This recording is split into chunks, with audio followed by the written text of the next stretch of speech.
புரட்சித் தலைவர் எம்ஜிஆர், புரட்சித் தலைவி அம்மா, புரட்சித் தலைவி அம்மாவின் வழிவந்த எங்களுடைய வருங்கால முதல்வர் புரட்சித் தலைவரின் அன்பு வளர்ப்பு பிள்ளை மக்கள் செல்வர் டிடிவி தினகரன் அண்ணன் அவர்களின் பிறந்த நாளை முன்னிட்டு திருச்சி தெற்கு மாவட்ட கழகம் சார்பாக திருச்சி மாவட்ட செயலாளர் செந்தில்நாதன் அவர்கள் தலைமையில் இந்த ஒரு கிரிக்கெட் போட்டி வருடம் நடைபெற்று இருக்குது. இதில் பார்த்திங்கன்னா 2 முறை நடந்திருக்கு. போன வாட்டி தலைவரே மக்கள் செல்வரை நேராக எங்களுக்கு பரிசு கொடுத்துட்டு போனார். கட்சிகள் எத்தனையோ கட்சிகள் இருக்கலாம், எங்கே வேணாலும் எப்படி வேணாலும் இருக்கலாம். ஆனால் ஒரு கட்சிக்கு ஒரு குடும்பம் மாதிரி நீங்கள் நிகழ்கிறத இங்கே பார்த்துருப்பீங்க. நீங்கள் அத்தனை பேருமே எங்களை ஒரு பெரிய ஒரு குடும்பமாக உருவாக்கி இவங்களுக்கெல்லாம் ஒரு என்டர்டெயினிங்கு. இதில் நிறையா கிரிக்கெட் பிளேயரே உருவாகிட்டாங்க. இப்போ ஒவ்வொருத்தவங்களும் இன்வால்மெண்ட்டோட தலைவர் நல்லபடியாக வாழணும். நேற்று ஃபுல்லாக பார்த்திங்கன்னா நல்ல வழிபாட்டு தலங்களில் வேண்டுதல், அன்னதானங்கள் இதெல்லாம் எங்கள் மாவட்ட செயலாளர் தலைமையில் எல்லாமே நடந்துச்சு.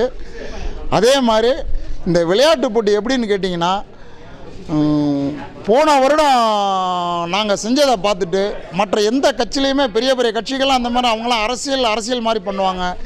இவர் அரசியல் மாதிரி பண்ணாமல் உண்மையிலுமே எங்களுக்கெல்லாம் ஒரு பெரிய ஊக்குவிப்பாக, எங்களுக்கெல்லாம் ஒரு முன்னோடியாக புரட்சித் தலைவர் எப்படி எங்களுக்கெல்லாம் வழிகாட்டிய ஒரு நல்ல வழியில் கொண்டு போனாரோ அந்த மாதிரி தொண்டர்களை நல்ல வழியில் வழிகாட்டி போயிட்டுருக்காரு. இவர் உண்மையிலுமே நீண்ட ஆயுளோட இந்த தமிழக மக்கள் நிறைய குறைகள் நிறையா இருக்கிறத எங்கள் தலைவர் முதலமைச்சராக உட்கார்ந்து போக்குற வரையும் நாங்கள் எல்லாமே அவர் பின்னாடி பயணிச்சுக்கிட்டே இருப்போம். கண்டிப்பாக இது நடக்கும்.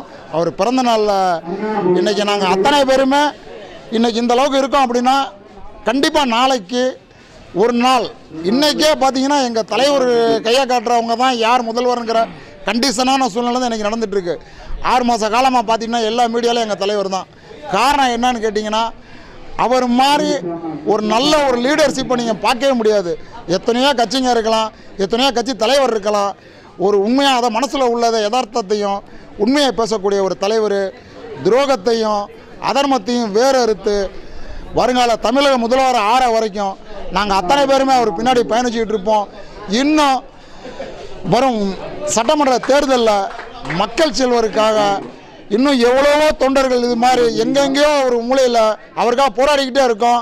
கண்டிப்பாக நாங்கள் அத்தனை பேருமே எத்தனை பேர்த்தை விலை கொடுத்து வாங்கிடலாம். மக்கள் செல்வர் தொண்டை யாரும் விலை கொடுத்து வாங்க முடியாது. அத்தனை பேருமே மக்கள் செல்வர் தொண்டர்கள். அத்தனை பேருமே அவங்கவுங்க சொந்த காசு சொந்த உழைப்பை போட்டு தலைவருக்காக இருக்கிறாங்க. இன்றைக்கி இது மாதிரிலாம் பார்க்க முடியாது.